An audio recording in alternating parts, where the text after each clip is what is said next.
Welcome to Circuit 42. Circuit 42. The one-stop location for all things geek. This episode is brought to you by our sponsors, Dragon's Lair San Antonio and Gotham Newsstand. Sit back, relax, and most importantly, enjoy another episode of Circuit 42. Circuit 42.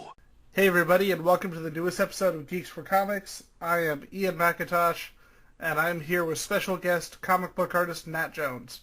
Hi guys. So Nat, as we always do, for those 5 people on the internet who are like, who's Nat Jones? I don't know things. Who are you, and what do you do? I'm an artist. I work in comic books, film, and video games. Most people know my work from comic books. I've worked on books like Spawn, 30 Days of Night, The Nail with Rob Zombie, Frank Frazetta's Death Dealer, and a bunch of other stuff. So. And what would you think? What would you say is like the most important work that you've done as a comic? I haven't artist? done that yet. Still working on that? Still working on that. Yeah, I definitely haven't done that thing that I think is that pinnacle yet. I've done a lot of. I've worked on a lot of projects that I feel lucky to have worked on, and that were all important at that time in my career. But I'm still looking for that thing. So you don't so you don't quite have a favorite yet? No, not yet. Okay. So some of the big, real high profile works that you were on, you mentioned Spawn. Yeah. Which Spawn? Now you were on Spawn: The Dark Ages, but you also did the issues. First. Yeah. Yeah. I started on Spawn: The Dark Ages with issue 15, I believe, and did that all the way up through 29 or something like that. I can't remember exactly. Been a few years ago now. But yeah, I did that with Steve Niles. Now, I believe, was Steve Niles already working on Hellspawn at the time, or? I believe he may have been, but yeah, that's just kind of been a while back. Yeah. If he wasn't already on Hellspawn, then he was shortly thereafter. Now, so, do you remember how you were approached? Like, how did you get the job working on Spawn? Basically, I had been Spawn was like my first big gig. I had been doing a lot of small stuff, indie press stuff, for quite a few years, and was in contact with Top Cow and Extreme Studios and Marvel and DC, and kind of everyone kept telling me that my big break was about to happen. I was literally getting emails and stuff saying, we're going to have something for you this month, and then it would go on, and just wasn't really coming around. I was starting to get frustrated with the industry at that point, and I had pretty much given up on the whole going to all the shows and fighting the fight, trying to get my big break, because I had been told it was coming so many times. And a friend of mine was living in Chicago at the time, and he called and was like, are you coming up to Chicago to the con? And I told him no, that I thought I was going to kind of bow out of comics. And he told me I was crazy and to hop in my car and come up there, and that he would pay for the whole trip and put me up and make sure I was fed and had gas money and everything. And so I did. And at that show I met Bo Smith. Bo Smith is the creator of the soon-to-be TV show they're filming right now, Winona Earp. At the time, he was like editor at TMP. He and I started talking, and within about a month of that, I was working on Spawn: The Dark Ages. Now, Spawn: The Dark Ages, for those who haven't read it, was always a little bit different from the other Spawn books that are being put out. Like, how would you describe the book? Well, it was kind of a lot of people think of it as medieval Spawn. It was set in the Dark Ages, so we're dealing with a little bit more of a sword and sorcery than superheroes. A little bit darker in that respect, and I think we pushed the envelope of some of the darkness in that area. So that's awesome. Now, with that, you mentioned Steve Niles earlier. One of the other books that you did with him was 30 Days of Night. You worked on a couple different miniseries with him on there, right? Yeah, I did an annual with him, which was like a 48-page, or I believe, kind of oversized thing, and I also did covers for another series called Spreading the Disease, And I believe that the other story, it's also published in 3 Tales, 30 Days of Night, 3 Tales, if I remember correctly. So, 30, that was just one of those series that blew up for everybody. I think when it came out, nobody expected it to be as instantly successful as it was. Yeah, I think it was the right place at the right time. I think the mixture of, Steve's, the concept, Steve's writing, alongside with Ben's art on that just really kind of hit home in that perfect window. So, yeah. Now, the thing that a lot of people may know you for is your work with Image, doing books like 68 and the Frank Frazetta books that you worked on, including especially Death Dealer. How did that happen? Because that's huge. I still know people who are always talking about these books. Well, it goes all the way back. Like, Frank Frazetta was a huge influence on me. My dad was a big Frazetta fan, so I kind of grew up with my dad having, the paperback books around the house with Frazetta covers and prints from Frazetta, and so it was kind of always there. And those artists that just really had a lot to do with my wanting to create and inspire me to take, the path of an artist.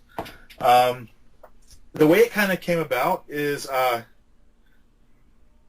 Jay Photos, who I had been working with on other projects all the way back from working together on Spawn, had been in contact with the Frazettas in terms of, I think he was actually looking at purchasing a sketch from Frank at the time. And they started talking, and he told he was in contact with Ellie, Frank's wife, and subject got onto what Jay did, and he told her about the work we were doing together, and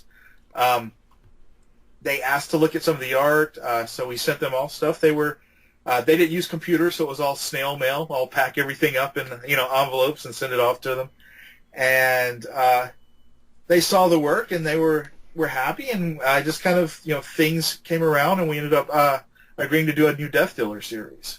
So now I remember there was a bit of controversy because I stopped by your guys' table one year, and all of a sudden all of the Frazetta stuff was just gone. But yeah, it was kind of. It was kind of a mess. It was a huge honor working with Frank and Ellie. They were just amazing people, amazing artists, and Frank that just changed the game for so many people. Unfortunately, we were moving forward. We had Frazetta Comics. We were expanding the line. We were bringing in a lot of other artists to work on the books, and Ellie passed away, and that was kind of a huge blow. She was we really developed a relationship with Ellie, and we really cared about Ellie. It was very upsetting when Ellie passed, and then things amongst the family started to get a little crazy, and within a month or so of Ellie's passing, Frank himself passed. And whenever they passed, they were kind of they were our anchor. Ellie told us that we were kind of like family. And the rest of the family kind of fell into a bit of chaos. And it was just a situation where, as long as we were working with Frank and Ellie, we were just honored to be doing what we were doing. But in terms of continuing on at that time with the family and with how they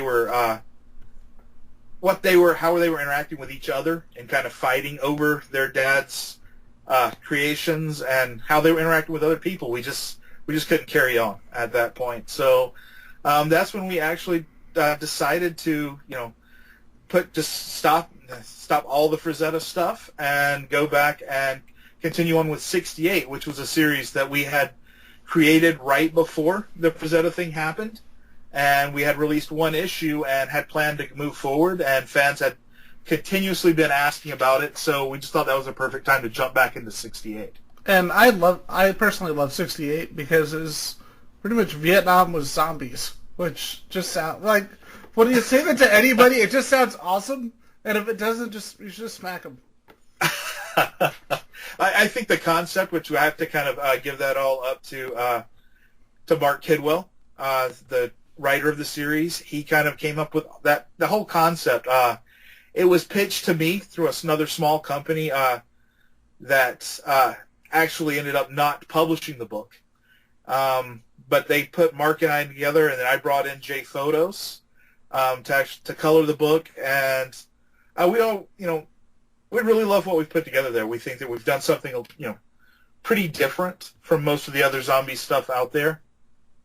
And we're the excitement among the fans. We have a really good, strong core fan base, so we're really excited about 68 and what we've done.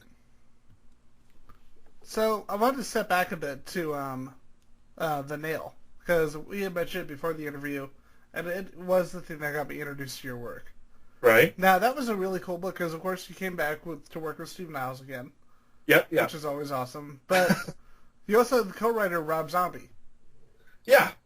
So... Yeah, it was really cool working with Rob.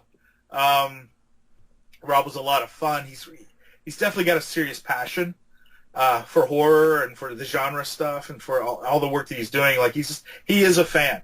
And working with him all along, you're kind of you're getting that vibe. You send off a new piece of art to a lot of guys, and they kind of respond with a, yeah, it looks great. And you send something off to Rob, and he comes back with, oh my God, just blah!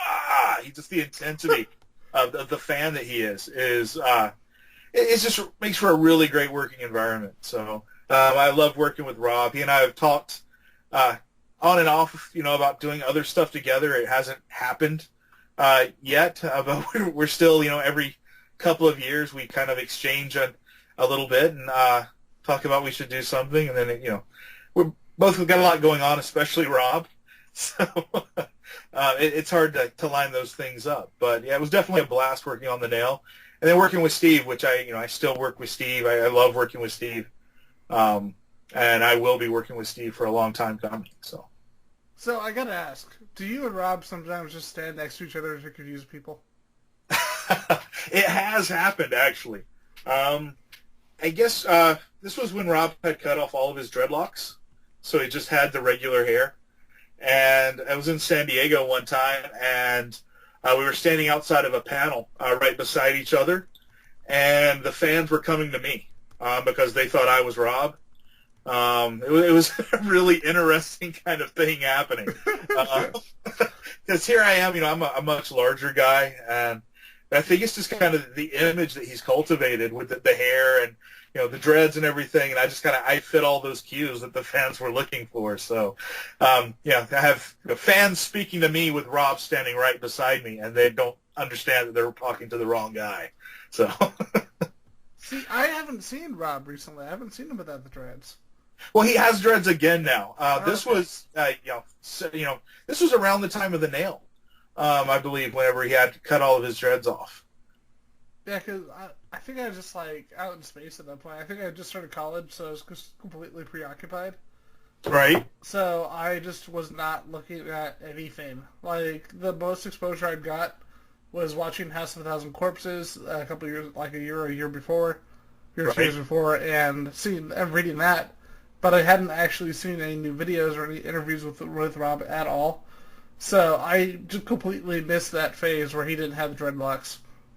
Right. But yeah, it was really interesting. Like I said, I think I think a lot of it's the hair. Just that image of the hair that people just reacted to. And like I said, last time I saw photos of him, he had the hair back. So. So, just out of curiosity, how did you and Steve get in contact with Rob on that book? Steve and Rob were actually doing something together already, and at this point, I can't remember what exactly. What had happened was I had dropped out of the industry following the collapse of the company I was working with, and a lot of personal stuff. I had decided to kind of step outside of comics and do some other work, and I had not been in touch with anyone for quite a while, and about a year. And I decided it was time to come back, and I missed Steve. Steve and I had been really close, and then I kind of disappeared on everybody at the time. So I decided, I was going to go out to San Diego and meet up with everybody again, and kind of, say I was sorry for disappearing and come back, and kind of mend those friendships.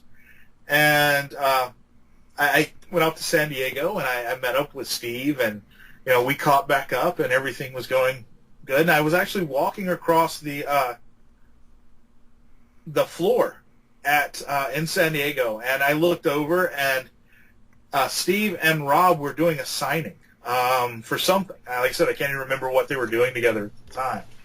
Sorry about that, but they were doing a signing, and I walked by, and I didn't stop and talk. I just walked by, and when I walked by, Steve kind of gave me a nod and raised his hand, and I acknowledged him and raised my hand, and kept on moving, and I heard Rob go, "Who is that?" I think it was just like, seeing, here I am walking through with the dreads and everything. And shortly thereafter, I got contacted, and that Rob was interested and Steve interested in having me do this book. So it all just kind of came together. So pretty much, it's funny that's one of my favorite books by you, and the thing that got me started on your work, because really that's the thing that got you back into comic books. Yeah, I definitely. After Spawn the Dark Ages was canceled, I had gone over to do some stuff at Chaos Comics, and after dealing with that and with the collapse of that company, I was kind of burned out. So it was a great thing to come back on the nail, working with Rob Zombie, and have that be my kind of hi, I'm back at the time. So now, quick question: considering that Polito has come back with Avatar, have you ever considered going back and working on any books with Polito and them again? I don't think that's going to happen. I've spoken with Polito after everything, a little bit here and there. But yeah, I doubt we'll be doing any books together anytime soon. But that's unfortunate, because I actually have, I can't remember the series off the top of my head because it's been so long, but I actually have the series that you did with them. Right. And I freaking loved it. And it was so weird seeing this one series by you, and then it's like, what? No. Come back, man. Draw the things. So, question. You talked about your time with working on Spawn and how that was kind of your big break. How did you get into comic books? How did you get interested? And who are some of the people that inspired your work? I guess I was an artist always. As a kid, I drew all the time. I'm a huge fan of film, and guys like Dario Argento and Hitchcock, like just directors and cinematography, and but I really wasn't a comic book guy. I had seen some comic books. I was a fan of the art. My dad was a fan of Frank Frazetta, so I knew the fantasy artists that were around and some of the horror artists. But I wasn't really reading comics. And by chance, my mom, I think I was like 16, maybe 17, my mom dropped me off at a mall that was having this tiny little convention, probably 15 dealers and a couple of artists, just a small thing. This was before conventions were huge. This was, this would have been like 90, something like that, 80, yeah, probably around 90.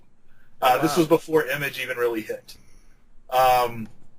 And she dropped me off at this con, and I walked around, and I met some of the artists that were there and started talking, and I'm like, this would be a really cool way to make a living. So I walked into a drugstore at the mall, and I picked up a pad of paper and some pencils, and I sat down on a park bench, and I drew some samples, and I got my first work at that show. So that was kind of me, that's when I decided this comics is what I was going to do.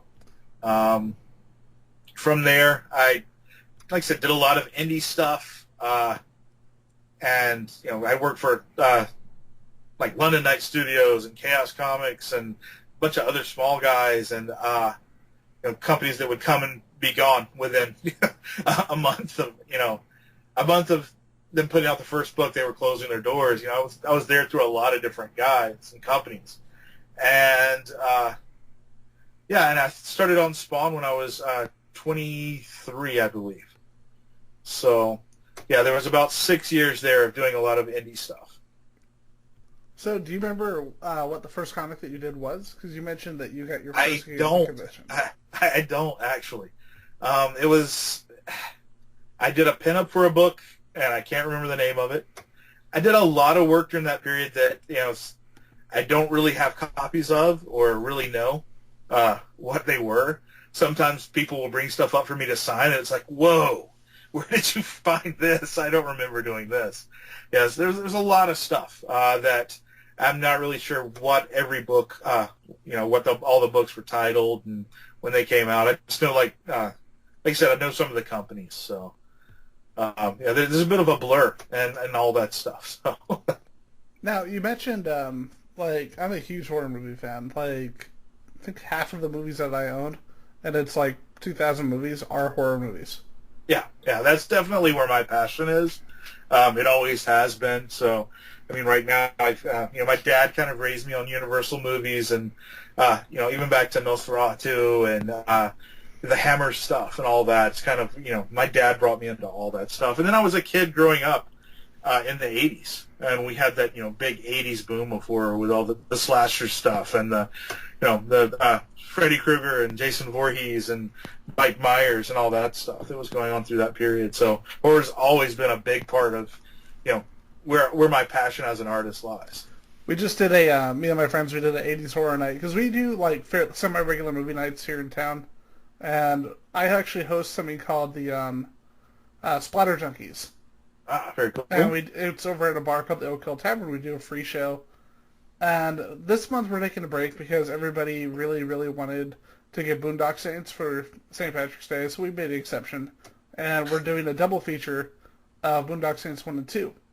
Right. And I was talking to Justin Zaharzrak and Don Coscarelli, and we're actually going to be, it looks like we're going to be showing Phantasm with full permission and everything from Coscarelli and his family. Very cool. Yeah, Don's a great guy. So... that's very cool. I love the Phantasm films. Have you seen the, I grew up, I got hardcore into Hammer horror probably in my third year of college, and I started picking up everything I could find. I found every box set I can get. I got every movie I can get, even the ones we don't like to talk about. I love 1973 AD. It's a stupid movie, but it's awesome. Some of the, a lot of the films back, it's just, horror movies have that way of, when all that stuff has a way of being so bad that it's good. Yeah. And it's almost inexplainable why you can love some of these things when, you know that technically and logically everything is wrong. But that's some of the beauty of it. So. And then you get the ones that are, you go back and rewatch them from your childhood, and some of them are really, really well made, like Night of the Creeps. That movie has stood the test of time so freaking well. Yeah. And then it's like, you can't keep Tom Atkins down even if he's a zombie. we made friends, and we've been watching, the other night we did an 80s horror night. We watched, we opened it up with Lost Boys. And everyone had seen Lost Boys a million times, so it literally was us in the kitchen and dining room just getting drunk while the one person who hadn't seen Lost Boys was sitting there watching Lost Boys. Right. And then you found that one guy. That one guy. That person. In retrospect, we should have shown Near Dark. Yeah. I think that you would probably find a lot more people that hadn't seen it. Dude, I've introduced so many people to that movie. I fucking love that movie, man. Oh, it's one of those that just, it really had a huge impact on me early on. So great film. Oh, definitely. And you look at the even then you could see Catherine Bigelow's talent as a director. Oh, definitely, no doubt. What was the next one we watched was Return of the Living Dead. Yeah. Yep. I still need to find the VHS tape because now everybody's realizing how rare how important the tape for that is. You know why, right? No, I haven't. There are certain songs that they didn't get the license to use for the Blu-ray and DVD. Yeah, that happens a lot. Yeah, the only way to get it is to get the VHS tape if you want all the original music. Yeah, another it's kind of very different genre-wise, but I like WKRP in Cincinnati. Got the box set for that. They had to replace all the music throughout. Which is just absurd, because it's such a big part of it. Yeah, it's another series, Werewolf, that came out in the 80s. Yeah. They were supposed to be doing a box set of that series, and it was canceled because of licensing fees for music. That's actually what killed Malcolm in the Middle for the DVD releases, because the first season it was all They Might Be Giants, and they're cool guys, and they signed off on all of it. They didn't care. And then the studio was trying to get them to get more and more mainstream music, right? And that instantly killed the licensing because they had no music. They couldn't use any of it, and so you only have one season of Malcolm in the Middle, but it does have all the best music. Yeah, I think there's a lesson to be learned there about music and making films or TV shows. You really have to make sure that you're doing either original work or you've got those rights tied down, because it's kind of a shame that there's a lot of these series that you can't really get a hold of because of I understand the musicians wanted to get paid and deserving to be paid, but it's just a shame that things can't be worked out on that front. Dude, SNL did it right when they did the 1970s box sets, because they made sure that everything was approved. So you actually get all the original acts, for good or for bad, nice. on the DVD box sets. Yeah, that's really how it should be. I mean, even like I was talking about WKRP in Cincinnati. It changes the shows when the music is not the original music. When things are just a little bit off, a little bit different. And it's kind of it stinks that they have to go back in and fiddle with stuff and change stuff. When these there's film and TV, there's art here. These things are put together as a package, and a lot of the music is a big part of that package. So when you have to go in and kind of fiddle with it and mess it up, it's a shame. Exactly. You mentioned Argento, like right near the beginning of the conversation. Yeah. I own basically all of Argento's movies. Yeah, dude. Another one that I started with in college was Suspiria and Crystal Plumage. Those are the first two that I watched. And it's so funny because even though they share some things in common, stylistically they couldn't be any more different, because Suspiria is him firing up on all cylinders, while Plumage is, I'm totally going to make Hitchcock, but it's going to have a really fucked up joke with a cat. Right. I think for me, just Dario, with this is the camera work. Just to take a camera through the keyhole, and just like the way he lays his shots out and frames everything, it's had such an impact on me. And then his use of color as well. It's everything that he's done. There's something in it that you need to learn. You need to see what he's done and learn it. So, dude, what's it? Deep Red. I mean, that's the best camera work that he's done. Yeah. I think that's definitely up there, if not the best. And Raimi is another guy. Raimi's camera work. He's kind of turned into he's the Spider-Man guy, or he's this or that, but I just, he has such an interesting voice in his camera work. I love the way he handles a camera, and I think that, you can actually see that in my work. So. Definitely. I was going to say, even his stuff on Spider-Man, you got some crazy freaking camera work that you never saw in any other superhero movies. Tell it's him. Even through it being a big studio film, you can still see that, his vision really shining through. So that's the good thing. It's a perfect example of working with the right people, talking to the right people, that he's been able to maintain that style no matter what he's doing. Yeah, and it's hard. A lot of directors kind of lose that, or or maybe they work well within a smaller budget arena when they're doing more personal films, and then when you go up to the big studio thing, it starts to suffer. But he's kept pretty close to, I think, to what he wants to do on a lot of stuff. So big props for that, for being able to make that transition. I know it'll probably never happen, but I would after watching Drag Me to Hell, which I like. A lot of people don't, and it's like, why? It's completely insane, and it's insane that he got a budget for a movie like that. Rewatching that, it's like, I really want him to work with Guillermo del Toro. It will never happen, but good God, that would be the coolest movie in the world. No one would Guillermo's understand another it. guy, just an amazing vision. Definitely has his own style and his own approach to everything. I was lucky enough to work with him and to meet him, and Guillermo's one of those guys. Just the way he works, with the sketchbooks and the way he plans out and builds and his universes and his, just the world building and his passion for the subject matter for horror, and it's amazing.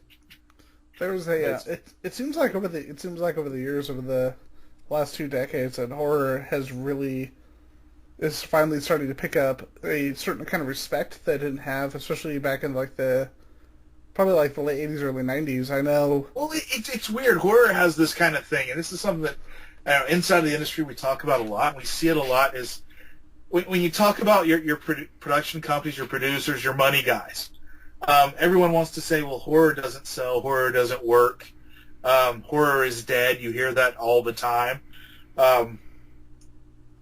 But continually, there's always horror in the top. I think right now, I'm hearing a lot that horror is dead. No one wants to see horror. But so many of the top television shows that are out right now are horror shows. Yeah, Walking Dead, Hannibal. Sure, Hannibal got canceled, but it's still the fan base for that is still there. Yeah, even long-lived shows like Supernatural. How long has Supernatural been on the air? It's over 10 years now. It's crazy. And it's a horror show. I know people don't want to admit it, but it's a horror show. The Walking Dead is zombies. That's a horror show. It may have a lot of dramatic elements, but it's still horror. And this idea that horror is dead or horror doesn't sell or horror is it's a gamble. I don't really understand kind of a lot of the positions that people take against horror when horror, obviously fans love horror. Obviously horror does well. It's to try to name all of the major horror shows going on right now, or shows that are at least really pushing into horror territory. I think you could go all night naming shows, and there's just a huge number of them on right now, and a lot of them are done really, really well. But still, if you go to a studio and try to sell a horror story, they'll tell you horror doesn't work. No one watches horror. It's a really, really kind of insane and crazy approach. It's almost like horror is a bad word. And the weird thing is, you can name an acclaimed horror film that did really well, not just for horror fans, but just in general each year. Like, you got Your Next in 2011, you got Cabin in the Woods in 2012. I don't remember what year It Follows came out, but you had It Follows, Babadook, and now The Witch. Yeah. Yeah, every year there's some other, another great film that's coming out. Yeah. It's really interesting, but they kind of, the industry doesn't want you to know that horror it really works and there is a fan base for it. People look down on the horror genre a bit, and even some of the great directors of horror we've seen, kind of great creators of horror, they really haven't achieved that level of success warranted or given to people in other genre that work in other genre. When they really should. They should be given that respect. I think, we look at, why aren't horror films winning Oscars? There are many that should have, but they're not.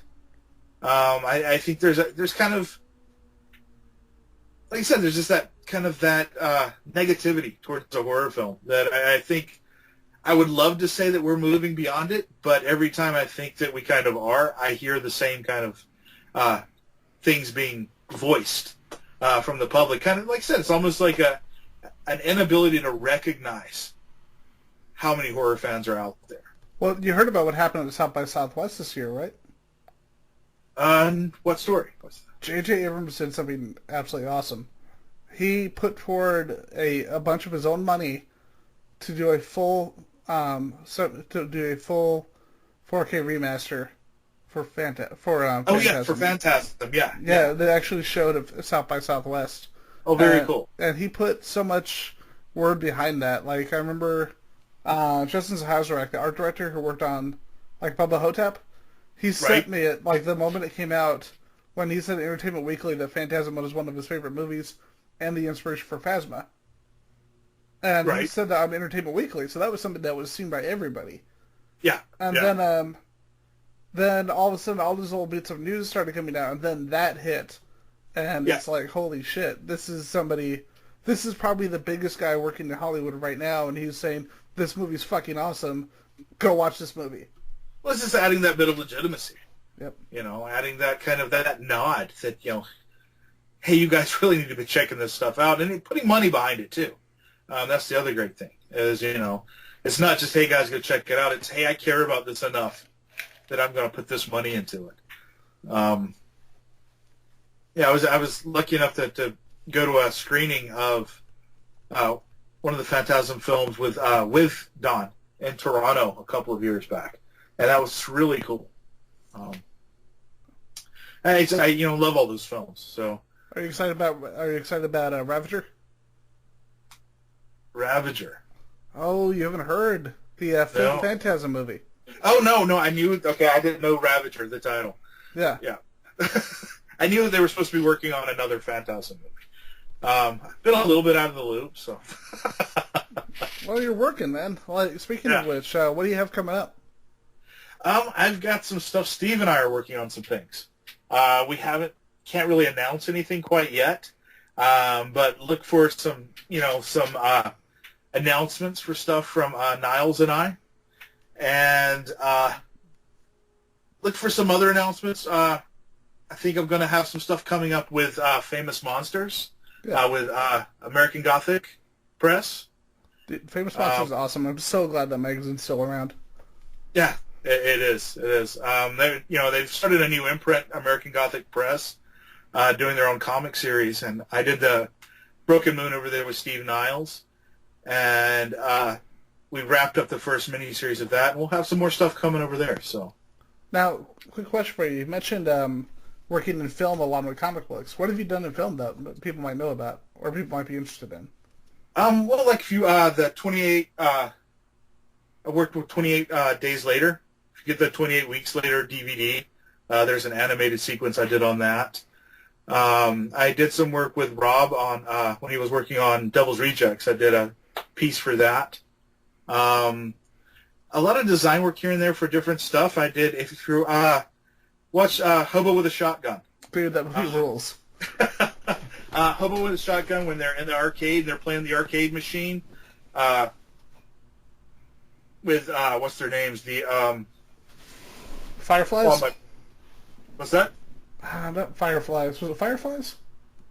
No, what's the name? No, Hobo with a Shotgun. Duh. Sorry, I was going back to Devil's Rejects. Daylight Savings Time, man. My brain is still getting used to it. The Plague, the artwork for the arcade machine they're playing in Hobo with a Shotgun. I did all that artwork that wraps that arcade machine. Just tons of little stuff here and there. So, was the poster by you, just out of curiosity? No, someone else did the poster. That is still... I need to get that and put it in my house. The poster makes me happy. Rutger Hauer is just on everything. Did you see the the commercials he did for Guinness? No. Well, you know how you always have the traditional posters. Like I think every guy has at least one Guinness poster. Right. They kind of redid their ad campaign and they brought him in. He's just fucking badass Rutger Hauer with Guinness, and I don't think I have to say anything else.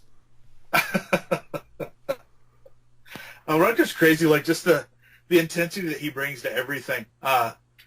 The way he comes across on camera, like going back to like The Hitcher and just like that. Oh, just yeah.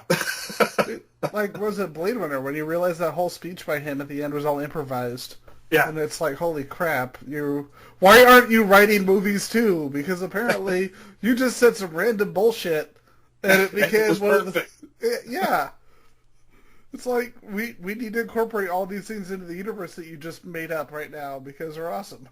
Yeah. All right, so with that, did you have anything else you want to talk about before we bring the show to a close? No, I think that's pretty much it. I think we've covered everything. Thanks for having me. Definitely, man. And I'll actually let you know next time that we're doing we tend to do a couple of movie shows. I'll let you know next time we're doing a horror show, man, or any movie show. It'd be fun to bring you on. Oh, very cool. Very cool, man. All right, and with that, we bring to a close the newest episode of Geeks4Comics. I'm your host, Ian McIntosh, and our special guest, Nat Jones. Awesome. Thank you again for coming on. Keep reading comics, or Nat Jones and Rob Zombie will come to your house and kill you. You've been listening to Circuit 42, brought to you by Dragon's Lair San Antonio and Gotham Newsstand. Join us for our next episode. For all things geek. Circuit 42.